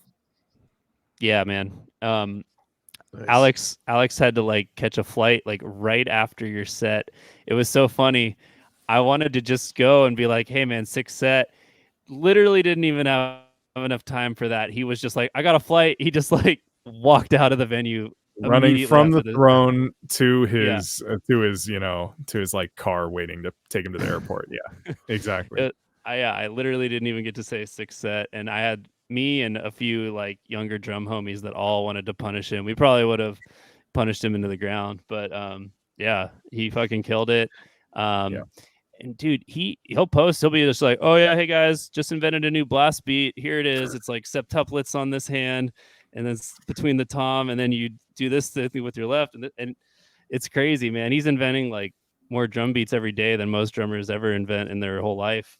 And honestly, I don't even know like I don't even know how far I can go down into that world of, you know, polyrhythm blast beats, but I'm sure, like, you know, in 20 years, I'm glad that someone like Alex is around to have invented them all. And I'll probably be like, damn it, he already got that. Oh, he already used that. Like, he's he's out there. He's a pioneer in extreme metal in drumming for sure. So Absolutely. Yeah. Yeah, I agree. Yeah. So you, Mark, have you had the chance to play with Alex yet, or are you just waiting for the tour for the first chance? So I've played live with Alex once, but I was doing vocals. I did a guest spot use at CDF 5, and Alex was playing drums. And then Alex and I did the Disambiguation single by Involuntary Convulsion. So that's the only other time I've played with Alex, but we've hung out multiple times. So Gotcha. Yeah. All right. Maybe you want to also just shout out the vocalist of the new Embodied Torment lineup. Yeah. Not to like leave Andy out. So Andy Smith, he's been playing with he's been doing the vocals in the band Splattered, who are, an East Bay like brutal death metal institution. Like I knew Andy for a long time because he also played with Logistic Slaughter before he joined Splattered. And Logistic and Splattered were like two of the bands that were go-tos when Embodied, if we wanted to set up a show, it's like these were two of the homies we were going to hit up first. So we played lots of shows with them, all super cool guys. We knew Andy, he was a friend of ours. And when we were there's kind of like a long story behind this, which I'm like never gonna even get into, but long story made short, Andy was going to help us out by like basically pinch hitting on these two comeback shows, and like one thing led to another, and then it was like, hey, what do you think about recording the parts on the EP? And then he did that and went really well, and we're like, we really liked working together on these shows. We're like, this is it, man. We're really gelling. This is awesome. It was like he killed it live. He sounds great on the EP. So yeah, Andy's our man going forward, and he's just been a great addition to the band. Sick. Yep, he killed it live when I saw you guys. Yeah, excited to hear the rest of the EP. And he, with Splattered, he can do some real low lows, like really low. Oh yeah. So, no, he gets putrid. Yeah, absolutely. I was trying to come up with the right descriptive term for it, but yeah, putrid's pretty good. Yeah, really gut spilling kind of guttural stuff. So the right fit, I would say. And then I just remember I'm trying to, I'm fucking fishing now for little tidbits to mention. I know that you were posting about how you just quad tracked the album on guitar. Yeah. So I mean, okay, so I actually did kind of like an overabundance of guitar tracking. There were tons and tons of these tracks that we had available to us in the studio. Ended up like not really making use of all the tracks. I mean, like I could probably go on and on about guitar tone and about, it's sort of an endless quest. Like I'm never going to be fully happy with anything that I do on some level. But yeah, so, the concern when you multi-track, and for those who aren't like familiar with guitar tracking terminology, like quad tracking generally just means that that you're recording two guitar tracks like per side, or two per channel, so to speak. So like I have guitar 1, guitar 2. I recorded them twice, made sure that the takes were tight, did what I had to make sure to put it all together. And we ended up like not using the B tracks as much. I feel like there's almost like an opportunity to do something in the future with that, but actually I was pretty happy with how it came out. So I could nerd out about the production process and tracking for forever, but it's because it's definitely a challenge to try and record like 2 takes, especially with stuff that is like a lot of like articulated palm mute parts, with like just loads and loads of like eighth note riffing at like 300 plus BPM. It would be really easy for things to just get super smeared. And there are certain limits to what you can really, like how tight you can get some of this stuff without like faking it. But I was pretty happy with how it ended up coming out on it. Was it to a click or is it off the grid? No, yeah. I mean, we used a click for sure. Okay. I think if we had like, there's so many tempos that if we had tried doing things without a click, it would have just been a total disaster. Even the Tongue of Iron, the last song on the EP, like it's only got one tempo change, and that is like a wild outlier. Like, Grasping Salvation is the video that we have out, and that one has got like 6 tempos or something like that. Loads of time signature changes, so it's just and it's not like in an overly convoluted sort of way, but nonetheless, like, it does mix things up a lot. And so it would have just like fallen apart if it wasn't on a click. Gotcha. Yeah, I think we should have like a brief tempo talk. I don't know. like it's kind of funny. It's like 300. It's like, it's just eighth notes. Like, don't worry about it. And it's like, but these are like, if you told like a normal musician, like, play eighth notes, and they're like, okay, 1 and 2 and 300 beats a minute. It's just like so insane. It's like, I mean, we have to think of it that way if we're playing fast stuff, because it's like, there's like so much ink on the page, or like, kind of thinking of that stuff. But like, you would just say that's 150 beats a minute and play 16th notes, and it's like, but it's just kind of funny. It's like, I don't know, like these tempos and stuff. And man, I hate tempos. This week I'm just like hating tempos. No, just joking. But it's my tempo rant. I don't know. What do you guys think? Tempo flexing, 300 beats a minute, 150 if you're playing 64th notes, or 32nd, like, it doesn't matter. You gotta keep. I don't. None of this. Oh, 300 is just 150. No, 300 is 300. Yeah, because you need to keep the eighth note with one limb barometer for the speed thing. Yeah. So it's all based on the feel. So if the pulse is like this, that's probably your fourth note. That's probably your quarter note.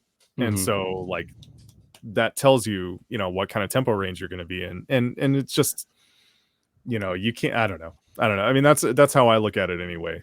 No, it's because here's why I think is because to record, to play that fast, you need like you need like the click to be like fast enough to fucking hear what's going on. And so that like digga, that becomes your eighth note. And that's your sixth. So that's why 300 beats a minute, like a quarter note's like, or whatever, like it's like super fast, Yeah. So that's pretty much why, because you have to record, right? Kind of. I mean, there are some songs where Lucy does where we technically in the DAW it's 150 or 144 or whatever. Yeah. The click and the click is click, click, click, click. But I just, if I'm talking to somebody, I say it's 300 or 292 or whatever. Yeah. Because that's preference at that point, Yeah. like to a slower click, to like, the tick tick tick tick tick tick tick tick, choice. I'm not really picky about clicks. Like, I'll usually just take whatever my guitarist gives me as a backing track or whatever demo track. It's rare that I have to ask for something different. But I do kind of like a slower pulse. It can be tricky though. You're right. Sometimes you lose it if you're like playing so many notes in between. I see what you mean. Nice, but it can be tough with slower pulse. Yeah. It's like more grid lines if you have like a or like a like a faster kind of pulse. What's for sure underrated though is 8/4 time. 8/4 is the way to go when you're writing in Guitar Pro and you're writing at fast tempos, Because if you're writing in 4/4 at anything above 240 or whatever, the bars don't even capture Too like a fast. musical idea. Yeah. And I want my Right. bars to Oh, yeah, capture an okay. idea. Yeah, it's cool. Yeah.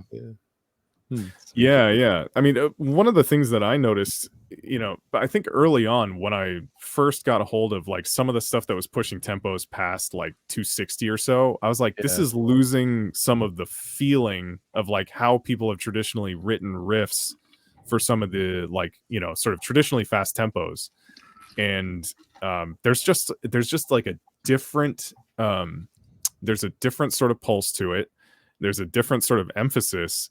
And it takes like often you'll need to like sort of change the orientation a little bit. And I think some bands like do this more than others, where they'll really like lean into the tempo, lean into these extreme tempos and it'll actually change how they write, versus like someone who writes, who's just playing like a more old fashioned kind of riff and then just speeds it way up. Mhm. And being like deliberate and being able to hear like both, kind of both ways of doing it. Because sometimes you might want to play something that sounds like a more old fashioned riff that's sped way up. And like a great example of a band like that would be, I think they're from Finland. It's called Concrete Winds. Like they're just like, it's got almost like, it's a similar phenomenon to that old band Merciless from Sweden, that was just like super fast death thrash, and like you could just hear like really fast speed picking and stuff like that. And they'd be pushing at tempos that were kind of if you really listen to like some of the early Creator, like stuff on Pleasure to Kill, that's being played like the beat is way faster than normal in that style. Mhm. And like not a lot of bands did that because it's difficult to create parts in that sort of tempo around the methods that people were using like in thrash metal at the time. And but sometimes you can create this like frantic feeling, and once you kind of figure out like how you're going to use these different feelings from playing and adjusting parts to different tempos, you can manipulate that more intentionally. And it's not just the same thing, but now you're just pushing it faster. You can kind of do something different. And sometimes it means like use different note groupings or whatever. So that like I really geek out about that stuff, because especially once like Embodied started pushing past like the 250s, and we were like, we want to push to like Brodequin tempos or Orchidectomy tempos, stuff like that. Mhm. And then I think the other kind of style you were mentioning, it sounds to me like maybe like more like Cryptopsy, what they'll do, where they'll just be like da da da da da da da da da da, and then it's not that fast on the guitar, but then it's just like da da da da da da. The drums basically double the guitar riff. It's like the first riff on Blasphemy. It just does that, Right. and then is that kind of the example of the other thing where it's like it is kind of like meant to be a hyperblast, and the guitars aren't trying to like really keep up so much as just play a riff that sounds good under a hyperblast or something like that. I don't know. I mean, I could see that particular song like kind of having gone either way, and it'd be really interesting to hear from those guys, like if they can think back to 93 or whatever. Yeah. To think about like what was going through their heads. But like sometimes if you are listening to like classic Morbid Angel or something like that, that's like pushing into the low like 200s, and it's just classic aggressive death metal. You can kind of hear it either way when you compare it to something like Cryptopsy, where you could say like in a sense they're kind of just playing the same sort of part, because the melodic line is like accelerated, whereas they could have drawn it out in different ways and said like, oh, we're going to play 4 notes here instead of 2 now, or we're going to play, 8 instead of 4 or something like that. But, it's, there are a lot of different, I mean, this is sort of like the art of it, is like playing with these different feelings and seeing like what they do, and then getting enough of a sense that you create like a palette for it. Man, I love fucking when the skank beat comes in the middle of a tech death or brutal death record that hasn't had one in like 3 songs or whatever. Underrated. Yeah.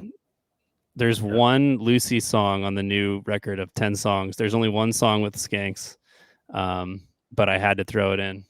So, yeah. Just to harken back to like the Morbid Angel style of, you got to have those skank beats in there once in a while. Like Luke LeMay said, dude. Like, no skank beat? Like on the Erosion, right? On Obscura. Was it no skanks on that? Yeah, that's what he said. He was like, no, that might be right. Yeah. No skanks, no power chords, right? Yeah. No, I think it was power chords. What was it? It was something else, but it was no skank beats and no tremolo picking. No, like And Ricky from Discord called him polka beats. He said fuck polka beats. He didn't want to play the skank beat. There's if you listen to the first demo of Disgorge on Womb Full of Scabs, he plays a skank on the riff, but he fucking took that shit out real fast and never came back into Disgorge ever again. Yeah. Oh my goodness, dude. So I'm not with Ricky on this. I like my skanks, but I can see why it wouldn't be in Disgorge, but yeah. Yeah. You can definitely create like a certain kind of texture by like never using it. I mean, that was also instrumental to like, all the formative like Gorgasm releases was like, okay, everywhere there would be a skank, it's just a blast instead, that sort of stuff. Yeah. But it's like that sometimes that does exactly the right thing to let, like, you're letting it breathe, but you're actually like, but sometimes you're giving people like that moment to headbang, like, and with just the right sort of feel that like breaks up the blasting.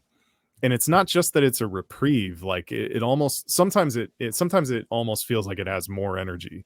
And like very much in that Morbid Angel style, like Vader is a band that would do like occasionally just brilliant brilliant stretches where they go from skank to blast or vice versa. Like a song like Silent Empire, does that so well. And sometimes it has just the right energy. We do basically none of that on Archaic Bloodshed unless you count it at like the tempos that are on like Tongue of Iron, because it's so fast that it's like a Dark Funeral blast beat instead. So it's like it's a different feel. But it sort of counts. So right on. Well, I just think we're hitting 2 hours. I think we've been going a pretty good length. So I want to ask one more question. I did want to find out, because you've posted about the themes of the songs that have been released so far, I guess of the one single, and maybe, damn, now I'm trying to remember where I've seen you post thematic content before. Maybe it was older stuff, or maybe it was preview material. But basically, I know that you are inspired by your history, kind of expertise for the record, or for the material in Embodied Torment. And so I just wanted you to maybe touch on what to expect on the upcoming EP, like in terms of content or theme for each of the songs. Maybe, yeah. So you've already done a Facebook post about the single, but maybe you can include that one in here as well. It's just 4 songs, so maybe you can hit them all. Yeah. Well, even just 3, but but so Archaic Bloodshed starts with it bounces back and forth in sort of historical periods, and each song is focused on a different sort of episode in history and a different sort of moment of really really extreme sort of like inhumanity. The first one is called Deconsecration of the Monolith, and this one is about the 9th century BCE. So in the old dating system BC. So about like I think it was 883, the Neo-Assyrian Empire puts down a rebellion in the city of Suru, and the Assyrians were notoriously bad dudes, very very very severe kind of repression for any kind of rebellions, and like really really brutal policies enacted on their enemies, and they were famous conquerors. So they put down this city, and this is based on just on a transcript from Ashurbanipal II, who's the king of Assyria at the time, describing the rededication of the stone monoliths from being basically taking them from being dedicated to Marduk and instead dedicating them to Ashur, the chief god of Assyria. And all of the punishments enacted on the civilians of the city. So it's pretty grim stuff. Involves lots of like limbs being taken and things like that. The second song is the song that we've already got on the preview track, Grasping Salvation, and that one is about it starts with an episode of the 30 Years War in Germany. Principally, we talk about it today as principally Germany, but it was Germany, the Czech Republic, parts of other countries as well, all throughout Central Europe. And it was one of the most devastating conflicts of the last 1,000 years, easily. And in some places, as many as perhaps arguably like 90% of the population was killed. And starts with the sack of the city of Magdeburg, which is in kind of northeast Germany today. And it starts with the terrible things that were done there, and then it zooms out to the whole horror of the theater of war writ large. And then the final song is called Tongue of Iron, and that one is about the Saxon Wars under Charlemagne. So very well-known historical figure. But in the 770s, 780s, up through the early 800s, his empire in what was called West Francia at the time by some, or the Carolingian Empire, the Frankish Empire, was engaged in a policy of conquest in what we think of today as northern Germany, over the Saxons. And the Saxons there related to the Saxons in England, but not precisely the same. Obviously, this is not a conquest of England; it's a conquest in northern Germany. But this describes what was called the Blood Court of Verden, in which 4,500 Saxons were executed in a single day. And there's some historical dispute about that, but generally, it's presumed to be pretty plausible that even that horrific number were actually murdered all at once. And so you can definitely read more in the lyrics, and we post the stuff online, so you can check it out on our social media and all that. That's rad, dude.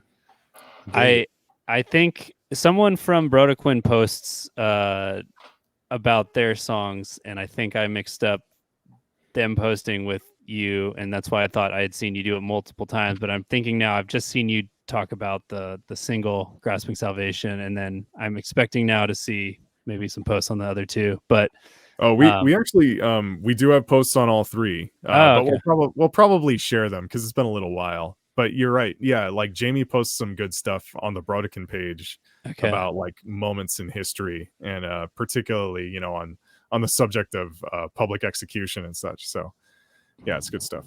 Gotcha. Well, sick. What a fucking jolly good theme to close out on, dude. Yeah. It's really sick to, have a band that doesn't shy away from, our actual history. And I've always appreciated bands that are rooted in reality. I think it's fucking rad. I wish I knew more history, and then I would try it myself, but maybe I could consult with you on something someday. But well, hey, you know what? One of the things that I think is I guess what makes it fun for me is this sort of like middle brow character of it. It's not exactly highbrow because we're playing some kind of, we're playing stuff that's kind of lowbrow in its own way. It's got this like, rough, sort of rough character to it. But I don't know. There's something about like playing this really barbaric music with, but then like trying to take it really seriously and just playing with those, that relationship is a blast. So, I hope people enjoy it. definitely. All right. Well, you heard it here. There's a new Embodied Torment release coming out. Which day exactly? It'll be available June 21st or July 21st. Sorry, June 21st already happened. Yeah. As far as on the label side, New Standard Elite should be posting, should be making it available fairly soon. But we're going to have copies as soon as we hit the road. So the first date is July 22nd. We're playing in Brooklyn with Pyrexia, Animals Killing People, Thetis, and Fire Haze. And then it's just, off to the races for the other 5 dates. So you can definitely get them from us, but also New Standard Elite's going to have the pre-orders open fairly soon. Hell yeah. Sick, man. Thank you so much, Mark and Joaquin, for coming on. I think we're going to wrap things up here. So let's see. I'm not Anthony. Anthony usually does the wrap up. Yeah, totally. Oh, wait. There was something I flagged from here. Ian from Sick Drummer asked about the Orchidectomy release. Where can I get it? I think that's the Orchidectomy album, right? Prelate's Attrition. Mark, you know anything about where you can get that CD or any copy of it? I think your volume's down. Yeah, there we go. I think Ossuary Index has a couple copies. There's not much left out in the world. It's one of those, we made it through and that was it. But I might know some things, so if people want to message me privately, I might be able to help them out. So sick. Okay. But finding an actual copy, difficult. Right on. Definitely due for a repress. Sick. Well, never gonna happen. Comeback confirmed. Okay. So yeah, thanks everybody for listening. I guess I'll do the sign off thing. So if you want to support the podcast, you can see my box of shirts. It's always behind me. Help me get rid of this box so we can order another one on calideathpodcast.bigcartel.com. If you're watching live on Twitch, come back next week. If you're listening on audio or YouTube, come check us out live. We love to interact with you all. And yes. Anything else, dude? I don't know, dude. I think you got right. it. Let's run the outro. All right. See y'all later. Peace. Cheers. Thanks for having us, guys.